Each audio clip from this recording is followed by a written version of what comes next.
What's up guys, welcome back to my YouTube channel, and today we're going to be talking about JackeyLove and how one of the most successful AD carries of all time is actually an international choker. A good chicken here for the Shy, they jump on in immediately. JackeyLove takes the first, the second goes over to him as well. Zooms late to the party, they'll just give it all. As IG run on in, they say hey, it doesn't matter. Quadra, get all! Yes, you know he gets the penta kill. And that'll be all she wrote. JackeyLove has been known for never securing a pentakill because his teammates takes all of those.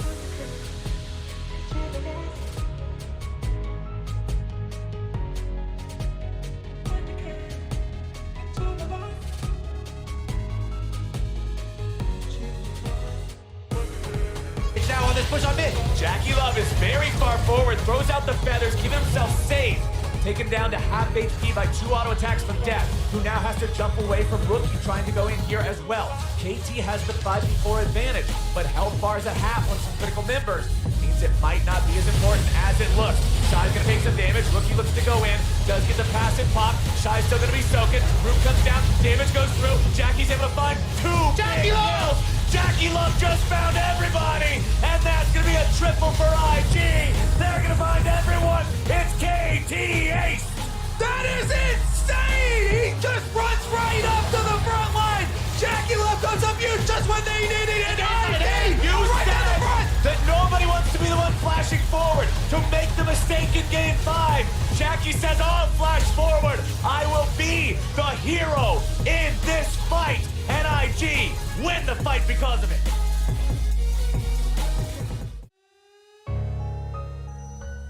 For Fnatic, the dragon fight is approaching. Oh, JackeyLove! He said he's going to chase forward. He's going to find himself. JackeyLove is locked down, rooted up, and Reckless is on a killing spree. The rapid fire can really helping out. Cast is the next target to fall, and despite Call of the Forge God, it is a disengaged tool. Nemesis is running for his life. The embrace will fall short. Nobody rooted in place, but the fling will come in just a moment or two. Not going to land just yet. His self-made runs down Yuyanja. The rest of Fnatic now peeling towards the mid lane. That's 3 kills for Fnatic, and it could just mean the Baron. The poke comes back from Knight onto Reckless, but Fnatic are headed straight to the major objective. Knight doing everything he can, but Fnatic are aware and they're dodging out of it all. Fnatic, they found the fight, but what is JackeyLove doing? The arcane shift forward. He's completely out of line, throws the team fight, he falls down. Now Karsa is also caught out of position, so it's 2 immediate kills for Fnatic, and all they have to do is chase down top. This would have even been worse if Knight didn't have the Banshee Veil, because then Whip would just immediately go for the flip, but Whippo on his own, without using the flip, doesn't have a way of breaking that spell shield, so they will settle for the kill on Leona, but it doesn't matter, because they get the Baron. But what is JackeyLove doing? The arcane shift forward. He's completely out of line. Despite winning the World Championship and being considered one of the best, I believe that JackeyLove has actually massively underperformed internationally and is one of the most overrated ADCs of all time. In order to prove this, we have to start in 2018, where JackeyLove, in his first split ever, won the World Championship. I can see the comments now about how he beat KT and won the entire thing. How could he be overrated or an international choker? But if we take a look at his championship run, it's actually much less impressive than the accolades make it sound. In his run to win the World Championship, JackeyLove actually only faced one top-tier ADC, and that was Deft, which he beat 3-2 in the quarterfinals of the knockout stage. Although JackeyLove was serviceable, there was a clear discrepancy between him and Deft during the series, and most games resembled Deft attempting to 1v5 as his top and mid got ran over by Rookie and the Shy.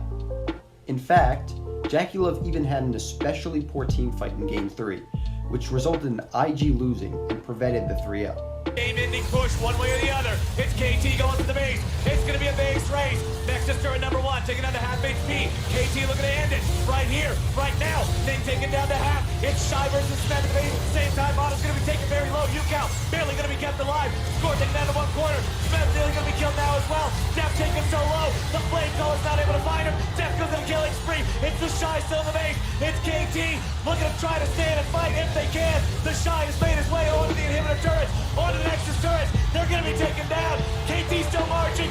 It's a base race. The Shy's on the blue Nexus. KT's on the red. Who's going to win? The Shy will not. And KT takes it to game 4. IG then went on to play G2, and Jackie had his easiest matchup of the entire tournament, facing Hjarnan and Wadid. Despite this, he had a disappointing series again, where even though IG won 3-0, he was mainly a passenger of Rookie and the Shy's brilliant play.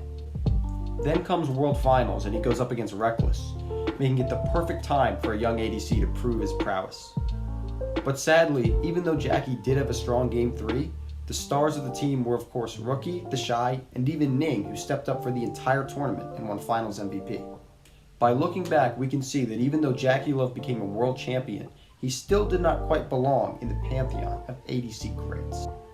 Luckily, JackeyLove would get another chance to prove himself in 2019 at MSI. Second inhibitor already. Look at the kick flash, puts them back over, they get the stun, they get a lot of damage, it's a single kill on the one side, traded back now as Rookie dies yet again, but the rest of the squad could keep pushing. A good stun for Faker though, gets back out, buys some time. Will they find more in the re-engage? They've still got the cannon coming around the map, there's 4v3, they will push forward, and JackeyLove just lifesteal takes the entirety of SKT. Finds himself the second kill, gets number 3 as well, and now look, 1, 2, and you know number 3 is gonna kill him, but he's chasing for a little bit more. There it is, the triple kill does many auto attacks, 13-5 on 2 Nexus turret. As an NA fan, I often go back and watch the greatest triumph in North America's League of Legends history. Unfortunately for JackeyLove, I am of course talking about when Team Liquid faced the defending world champions and tournament favorites, IG and MSI. Keep in mind that IG had finished first in their group and had picked TL in the semi-final matchup specifically because they thought they would be the easiest opponent to beat. Despite this, it became very clear from early on that this would be a much harder matchup than IG had originally anticipated. Yep, and the bottom side! Bottom side is CoreJJ starting things up. JackeyLove taking some damage there, but a return stun coming out, and CoreJJ is now also in some trouble. Doublelift not able to find the stun onto Jackie. Means he will not be getting himself the kill. CoreJJ now going to be building up the stun here yet again, but Ning has made his way into the bottom side, looking to make this a 3v2. Ning trying to close in on Doublelift, will not be able to. JackeyLove going to be taken very low. CoreJJ gets him with the ignite, and it's turned around for Team Liquid. Ning and Balon back themselves away. Jensen shows up behind Rookie. He's going to be rooted up and brought very low. Flashing out, but still stunned up. CoreJJ with a nice interception of the overload will keep his mid laner alive. Specifically in the bot lane, where Doublelift and CoreJJ dominated JackeyLove and Balon. They were getting 2v2 kills, setting up dives, and getting consistent prio and tower damage. This dominance carried over into team fights, where Doublelift consistently outperformed JackeyLove over and over again.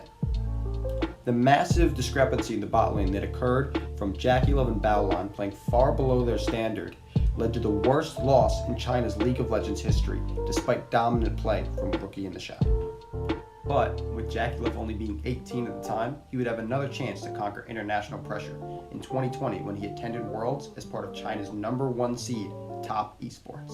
So gets the first look on topside. Bin though, he's got no flash as well. Flash ult into the clone, does not find the stun. Karsa guesses wrong, but the chase stun's gonna be easy. They got the move speed, they got the red buff, they're gonna get the counter kill, and Karsa makes sure he hands it over. 369 back on top. Sword Art over dives, ulti's gonna miss, and Wanfeng is in the wrong side of this one. A double kill for JackeyLove. In the summer of 2020, JackeyLove had what I would consider to be his best split ever in the LPL, as Top Esports won the Chinese league with relative ease. As a result, JackeyLove went to Worlds as China's #1 seed and was one of the heavy favorites to win the entire tournament. It showed in the group stage as they dominated despite a meaningless loss to FlyQuest on the final day. Going into the bracket stage versus Fnatic, JackeyLove looked on course to win his second world championship and potentially beat Immortalized Forever as the best ADC to ever play the game. But once again, the pressure and expectations on his shoulders seemed too much for him, as both he and Yuyanja were absolutely dominated by Reckless and Hilly in the bot lane. There onto Bwipo, forced to flash early, 369 waiting for some cooldowns and won't continue the chase. The entrance once again goes in from Hylissang, a lot of damage on a JackeyLove. He will get rooted up, dash forward, JackeyLove below 100, the cleanse comes out, first blood secured by Hylissang and Fnatic. They keep the damage onto Yuyanja and they back away. The series looked like deja vu, with eerie similarities to IG versus TL in 2019, as Knight's dominant mid lane display ended in a loss at the hands of JackeyLove's Ezreal. Fnatic, they found the fight, but what is JackeyLove doing? The arcane shift forward. He's completely out of line, throws the team fight, he falls down. Now Karsa is also caught out of position, so it's 2 immediate kills for Fnatic, and all they have to do is chase down top. This would have even been worse if Knight didn't have the Banshee Veil, because then Bwipo would just immediately go for the flip, but Bwipo on his own, without using the flip, doesn't have a way of breaking that spell shield, so they will settle for the kill on Leona, but it doesn't matter, because they get the Baron on top of it, Trevor. Despite the continued failures of JackeyLove and Yuyanjia in the bot lane, the strong TES topside managed to come back and win the series 3-2. But sadly, JackeyLove's international failures did not end there, as in the semifinals he went up against Huangfong and Suning Gaming. Going into this matchup, Top were still heavy favorites, as they had just beaten Suning 3-0 in the LPL playoffs in order to get to Worlds. But once again, JackeyLove choked. Although he had a passable performance in the Game 1 loss, his team fighting was still subpar, and it only got worse for him as the series went on. In Game 2, JackeyLove nearly lost his team the game, and in Games 3 and 4, where Knight and Karsa are trying to carry TES to World Finals, JackeyLove makes mistake after mistake and costs his team the series. And thus, his Worlds run ended in a massive difference in ADC play that his mid and jungler were not able to overcome. By looking at JackeyLove's international play, we can see a clear pattern of underperformance, especially in matches where he is considered the favorite. Not only has he continually faltered internationally, but he is the only championship-winning ADC to be dominated by both Doublelift and Reckless. At this point, he is only 21 years old, and he still has a chance to turn his legacy around, but for now, he should be known as an international joker. Hey guys, Dyer here. If you enjoyed the video and want to see more like it, please like the video and subscribe to the channel. It actually means so much to me. And if you want to talk about it, then you can leave a comment or find me on Twitter at DyerWarningBH.